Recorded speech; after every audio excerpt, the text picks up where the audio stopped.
মালদার তৃণমূল নেতা কাউন্সিলর বাবলা সরকার খুনের ঘটনার প্রতিবাদে ফের মালদার পথে নামলেন মালদার নাগরিক সমাজ। খুনকাণ্ডের মূল চক্রী সহ খুনের ঘটনায় জড়িত সমস্ত দুষ্কৃতীদের ফাঁসির দাবিতে মিছিল করলেন মঙ্গলবার।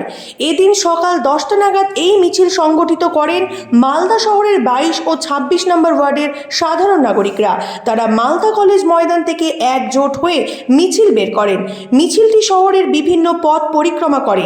পরিক্রমা শেষে মালদা জেলা আদালতের গেটের সামনে মিছিলে অংশগ্রহণকারীরা জোরদার বিক্ষোভ দেখান।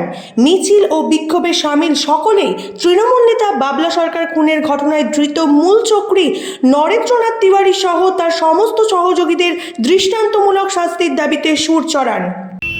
বলছি, আজকে মালদা কোর্ট চত্বরে কেন বিক্ষোভ দেখালেন এবং কারণটা কি? আপনারা জানেন, গত 2রা জানুয়ারি আমাদের মালদার জনপ্রিয় তৃণমূল কংগ্রেসের নেতা, মালদা জেলা তৃণমূল কংগ্রেসের প্রতিষ্ঠাতা, দীর্ঘদিনের তৃণমূল কংগ্রেসের কাউন্সিলর, প্রাক্তন চেয়ারম্যান, প্রাক্তন ভাইস চেয়ারম্যান এবং মালদার জনগণের খুব কাছের মানুষ বাবলা সরকারকে নৃশংসভাবে দুষ্কৃতীরা গুলি করে খুন করেছে।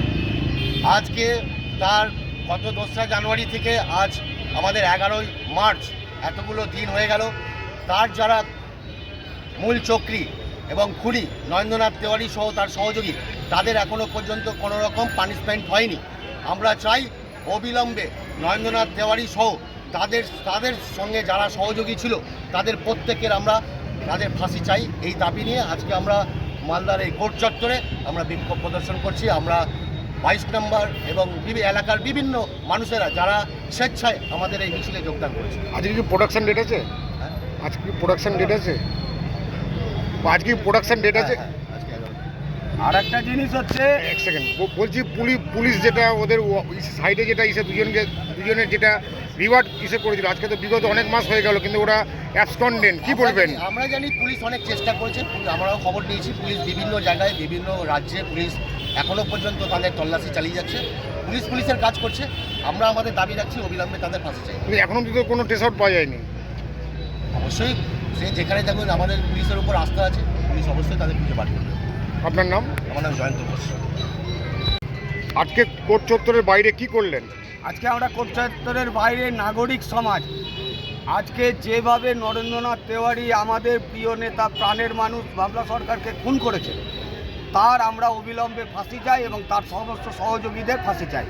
এবং যারা এখনও পর্যন্ত পালিয়ে বেড়াচ্ছে, প্রশাসনের কাছে অনুরোধ করব, প্রশাসন চেষ্টা করছে, আরও দ্রুততার সঙ্গে চেষ্টা করে তাদেরকে গ্রেপ্তার করুক এবং এই সাজা অবিলম্বে হোক এবং ফাঁসি চাই।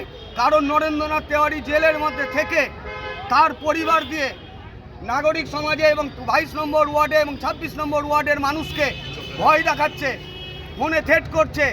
উনি যদি ছাড়া পেয়ে যায় তাহলে ওখানে রক্তগঙ্গা বইবে, মানুষরা শান্তিতে বসবাস করতে পারবে না। তাই আমরা চাই সেই প্রকৃত দোষী নরেন্দ্রনাথ তিওয়ারিকে অবিলম্বে ফাঁসি দেওয়া হোক। বলছি, জেলখানায় ফোন পাচ্ছে কি করে? জেলখানা থেকে ফোন না, তার পরিবার ফোন করছে, যারা এই আন্দোলনের সঙ্গে সংগঠিত তাদেরকে ফোন করছে, তার পরিবারের লোকজন প্রাণে মারার হুমকি দিচ্ছে। যাদেরকে ঠেট করে তাদের বিরুদ্ধে কোনো থানায় কমপ্লেন করেছে? অনেকে থানায় কমপ্লেন করতে সাহস পাচ্ছে না। তারা আমাদের নাগরিক সমাজকে জানাচ্ছে, আমরা সেই জন্য গর্জে উঠেছি। আজকে কি প্রোডাকশন ডেট আছে? আজকে প্রোডাকশন ডেট আছে। কি অনেক দিন তো হয়ে গেল, এখনো অবধি তো কোনো...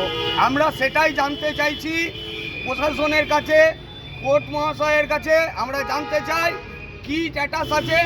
অবিলম্বে প্রকৃত দোষীদের চিহ্নিত করে তাদের ফাঁসি দেওয়া হোক। নরেন্দ্রনাথ তিওয়ারি মূল চক্রী, তাকে ফাঁসি দেওয়া হোক। আপনার নাম? আমার নাম অনন্ত চক্রবর্তী।